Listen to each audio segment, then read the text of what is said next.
Welcome to Season 4 of Public Health on Call, a podcast from the Johns Hopkins Bloomberg School of Public Health. I'm Josh Sharfstein, Vice Dean for Public Health Practice and Community Engagement and a former Commissioner of Health in Baltimore City.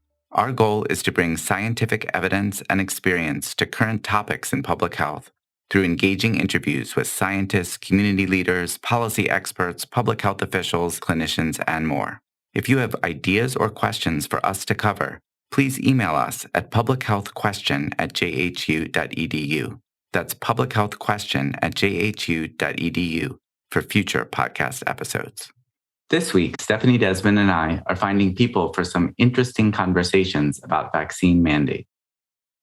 Today, we speak to Dr. Lisa Maragkakis, the Senior Director of Infection Prevention at Johns Hopkins. She's leading the implementation of a vaccine mandate for all Johns Hopkins personnel. We'll hear why Johns Hopkins decided to mandate the COVID-19 vaccine and how it's going. Let's listen. Hello, Stephanie. Good to talk to you again about vaccine mandates. And hello, Dr. Maragkakis. Thank you so much for joining us. Thanks for having me. So, Stephanie, we talked about wanting to find an example of an organization that is actually putting into place a vaccine mandate, but we didn't have to look very far. No, we didn't. We looked in our backyard right here at Johns Hopkins Hospital. I'm really curious to know about I know that there were very low rates of immunization among certain medical professionals, and I'm curious how that's changed. So, Dr. Maragkakis, walk us through, first of all, the decision to mandate vaccination and explain the policy that Johns Hopkins has. You know, at Johns Hopkins Medicine, we have a long history that predates the pandemic with vaccine mandates. And that really started around influenza vaccination. So just to give you a little bit of that background, because it colored the way that we looked at the COVID-19 vaccine situation. We started a number of years ago with an influenza vaccine mandate, and that was after many years of efforts to reach high levels of flu vaccine compliance by providing free vaccine, by all kinds of incentives and making it very accessible and, really having a campaign every year to try to get everyone vaccinated. And we found that there was a ceiling, and that ceiling was somewhere around the 75% level. And that was really as high as we could get.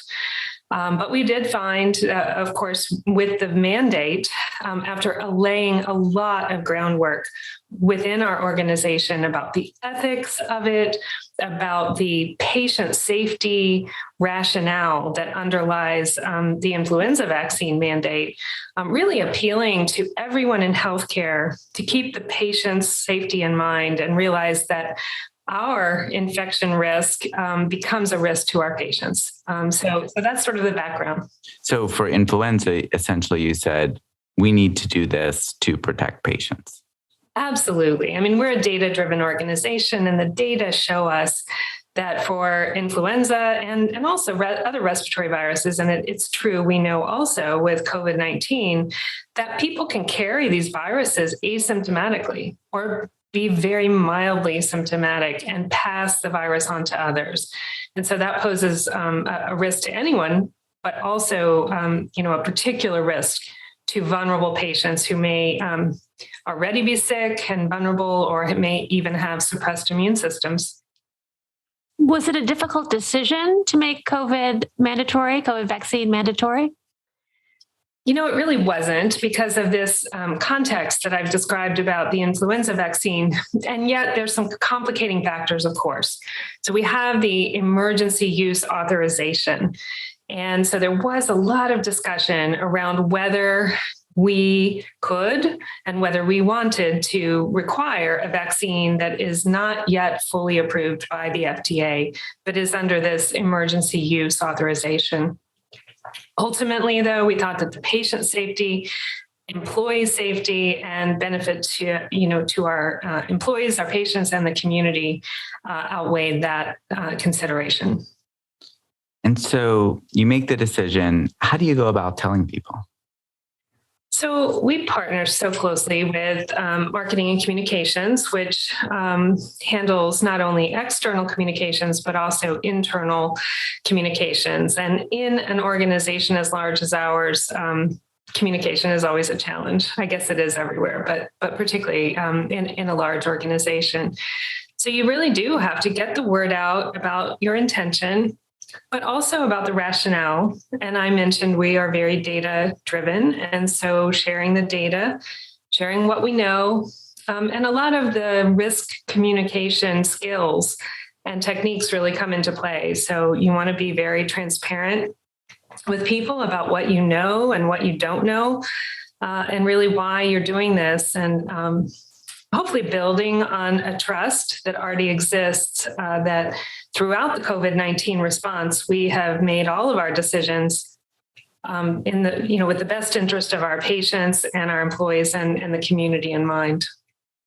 Have you faced pushback from certain groups? I know there were groups that were more reluctant at the beginning to be vaccinated. Of course. So there's always pushback and a lot of voices, a lot of stakeholders. And we continue to see some individuals who are quite reluctant, very hesitant about the vaccine. And we are trying to work through those issues as best we can. We currently have what I consider a phased approach to this vaccine mandate. So for a full mandate, we would make it a condition of employment, meaning that really you must get vaccinated or have an approved exception for medical or religious reason. And if not, then that's a condition of employment, and it will ultimately lead to, disciplinary action up to and possibly including termination. We are not doing that yet with the COVID-19 vaccine. We started with a bit of a softer rollout, where for the first several months anyway of the vaccine mandate, we will be providing testing for those who are not vaccinated. And that will either be once or twice a week, testing them for the SARS-CoV-2 virus. And that is, it has an element of safety to it because we will be getting those test results and trying to ensure that the unvaccinated personnel aren't walking around at work carrying the virus. And it's also, quite frankly, somewhat of a deterrent as well, really saying that you need to do this somewhat onerous thing if you're not going to get vaccinated. And who does the mandate apply to at Johns Hopkins in the hospital? And have you had any groups that it applies to say, hey, why us? It's a great question. So I mentioned earlier our influenza vaccine mandate that's been in place for a number of years. And because of the patient safety focus of that, we really carved out those who work in clinical spaces, those personnel who will come within 6 feet of our patients in one of our clinical buildings. And that doesn't necessarily mean that they have to provide the clinical care. They may be just working in that building, riding the elevators with our patients, greeting them at the door, seeing them in the course of their work. So that was a clinical focus. We've taken a broader approach during the COVID-19 pandemic, both for our influenza vaccine mandate and now for our COVID-19 vaccine requirement. And that is that everyone in our organization is required to get the vaccine. And that applies, interestingly, even to those who are working remotely, because we've broadened that rationale beyond the patient safety to really include our personnel's safety and that of the community as well. So I imagine someone might say, well, like I work at home all by myself. Why are you making me get vaccinated? What do you say to that? Right. So we answer that question by saying that we want all of our personnel to be safe and to be healthy. And we firmly believe that this is an important thing to do, to become vaccinated for everyone. And that is in our individual personnel's best interest, as well as our organization's interest. Staffing levels have been one of our biggest challenges during this pandemic response. And so it is in our interest and the interest of the community that we be in a position to provide healthcare by making sure we protect our personnel.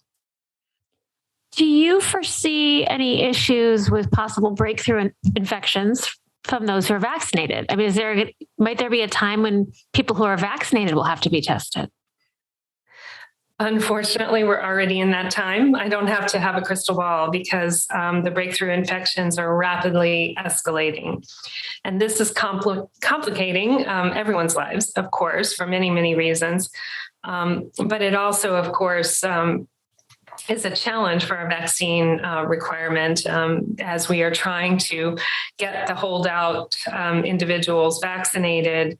It's yet another reason we're hearing, well, the vaccine doesn't work. We're seeing vaccine breakthrough infections, and so why should I get vaccinated? Of course, now we are relying on the data that even though breakthrough infections happen, overwhelmingly, they're seeming to have a milder course. And so it's still offering protection, even though individuals can still get infected and transmit the virus to others. Now, I know that there's some healthcare organizations that are interested in mandating the vaccine for the reasons that you said, to keep their workforce safe, to keep the community safe, to keep their patients safe.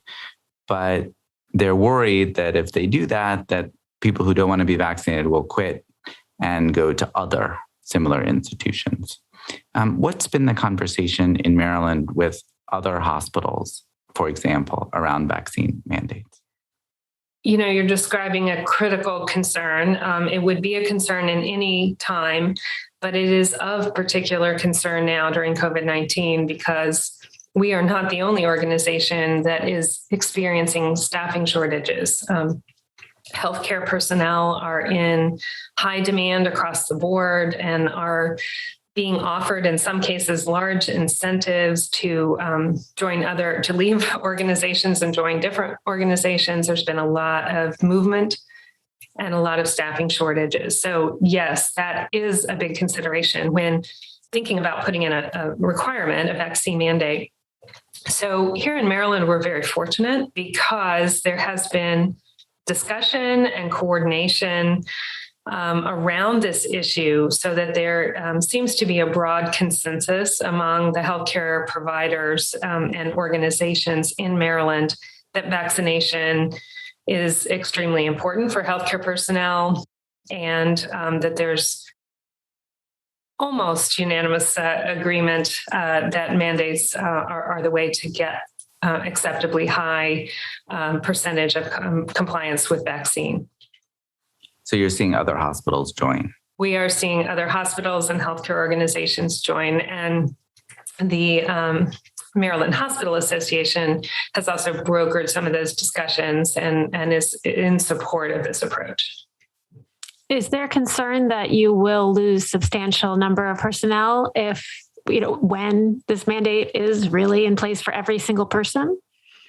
Of course, we're concerned about that, but I think we're weighing, like so many decisions during the response, we're weighing the risks and benefits. We really feel that this is the right thing to do. And so we are moving forward, knowing, of course, that that is a possibility. But I think it is mitigated in some respect by the fact that, at least within our area, most of the large employers are going in this direction as well. Now, Dr. Marigakis, you're one of the very first people we interviewed on Public Health on Call. And you and I talked before the first case, I believe, of COVID at Johns Hopkins. That was quite a long time on the calendar and an unimaginably long time in the experience that you've had. You've had to think about infection control at every step, at every part of the hospital. Where does this vaccination policy fit into that continuum? Well, infection prevention works, the very basics of infection prevention work. And we've shown that the data are now unequivocal about the very basic things like masks and, of course, hand hygiene, physical distancing. But in our toolkit, vaccination is one of the most powerful things that we have. And how fortunate we are to have not just one, but multiple types of vaccine, and with such high efficacy and a great safety profile. So I just feel incredibly fortunate that we have this.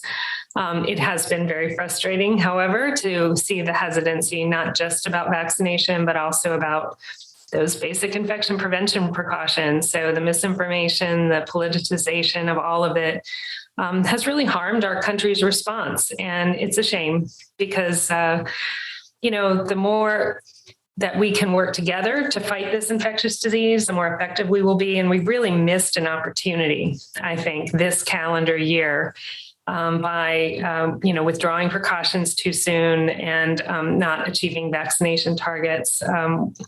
It's a shame. And that's why we are where we are. And the Delta variant has complicated the picture, but we will get through this. But back to basics is what I say. Well, Dr. Maragkakis, we've loved having you on the show. Thank you so much for being here. Thank you so much for having me. Thanks for everything you and your colleagues are doing. Public Health On Call is produced by Josh Sharfstein, Lindsay Smith-Rogers, and Stephanie Desmond. Audio production by Spencer Greer, Niall Owen McCusker, Cian Oates, and Matthew Martin with support from Chip Hickey. Distribution by Nick Moran. Production support from Catherine Ricardo and Neiman Outland. Social media support from Brenda Haggeter, Grace Holes Fernandez, and Caroline Wong. Thank you for listening.